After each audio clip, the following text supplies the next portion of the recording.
Hi YouTube. So I promised that I'd come to you and show you an addition I made to the van.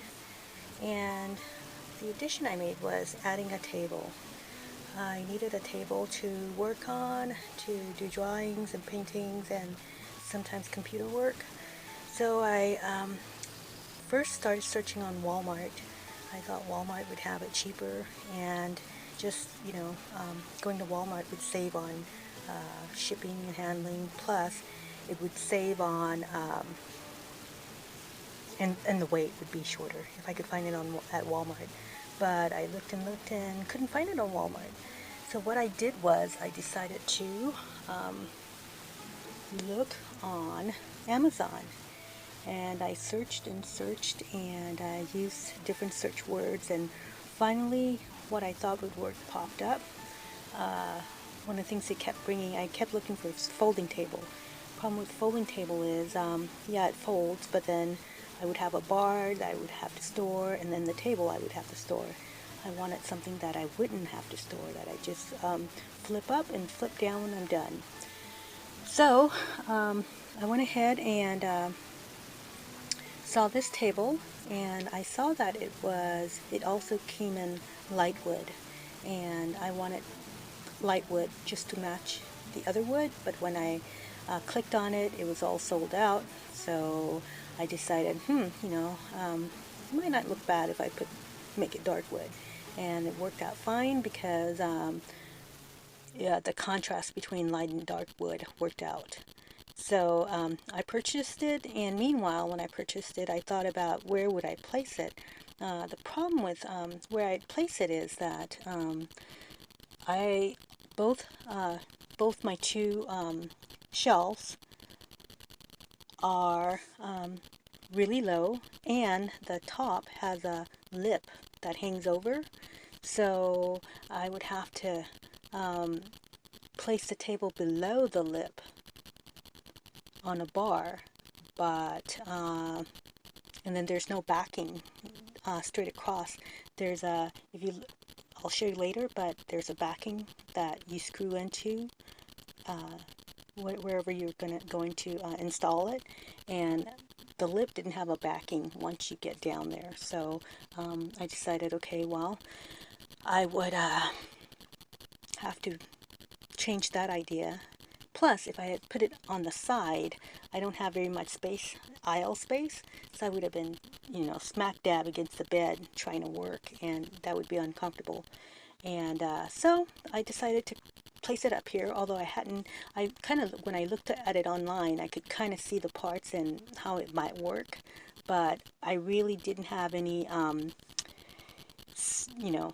you really don't know until you get the item how it's going to work. So I waited, and it arrived, and it was very heavy, and I picked it up and went home and set about installing it, and I ran into a problem. I couldn't find my screwdriver. I looked everywhere and could not find it. So I already had the boxes open and everything, and the big mess. I decided I was going to go ahead and try to screw the screws with a knife. And I tried and tried, and I got the screws in, but it wasn't flush with the wood grain, and I was afraid that it'll affect how the wood hangs over when I close it. I thought, it might affect that.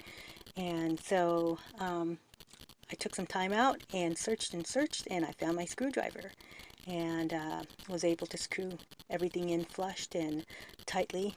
And so I'll go ahead and open it for you and show you what it looks like.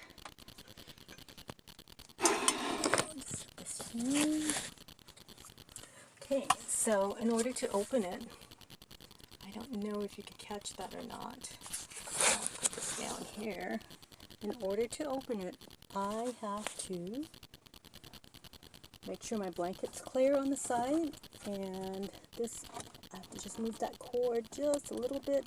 I keep this here because I always need to make sure my bathtub is right up here. So I always need to make sure that it's going to be okay when I move, and it's not going to fly around. So I keep that there because it serves as a stopper. So once this is up, the table is up, as you can see, I had to put some screws down here, put some light down here. I had to put some screws in here, and this is a flat bar that runs all the way across. This bar runs all the way across, and so once I connected this bar to the top bar, I had to screw this into the backing.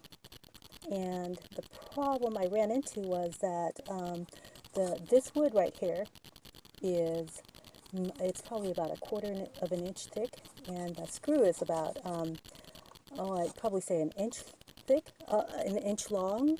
So the screw actually sticks out back here, and it sticks out back here. And I should have had a third one in there that would have gone right here on the other side, but it felt pretty sturdy, so I didn't worry about that. And I have work clothes, more work clothes, and you know, just stuff I don't really get to very often or need to get to very often, so I didn't mind putting it there in here and having it covered. Plus it hides that anyway. So anyway, once I got this in, I screwed it to the back, and it has a screw up here and a screw up in the middle, and then another screw out here. I didn't put the screw up here because there's nothing back here to screw it to, so I just left that blank. And it just opens and closes by sliding this rail across. And once I got this in place, I started thinking about, you know, what kind of chair. One of the things I'm trying to keep the storage down. I mean, I've pretty much taken up all the storage spaces that I could think of. You know, I have things stored in weird places too, like behind my pillow, and it's just weird. Anyway, so I was trying to keep the storage down to a minimum, and I wanted something that would store easily. So I can store my stool back here, or I can just lean it against the credenza until I get to where I'm going, and it usually doesn't fall. If I put it at like a 45-degree angle, gravity won't push it over. But or I can put it back there near the side door. Anyway, so I'll show you the stool, and here is the stool. Now the stool I got from Walmart. I saw several stools and chairs and wasn't sure how that was going to work, but I wanted something. The other stools that I saw did not fold, and I wanted something that would fold. So I pretty much put it up there, and make sure that I can either twist the bar so it's out of my legs way, or I can put my legs in between the bars. And as you can see, it slants slightly, but that doesn't bother me. And yeah, so I now have a table in my van, so I can do some work and hopefully be more productive. I hope you like this, and have a great day.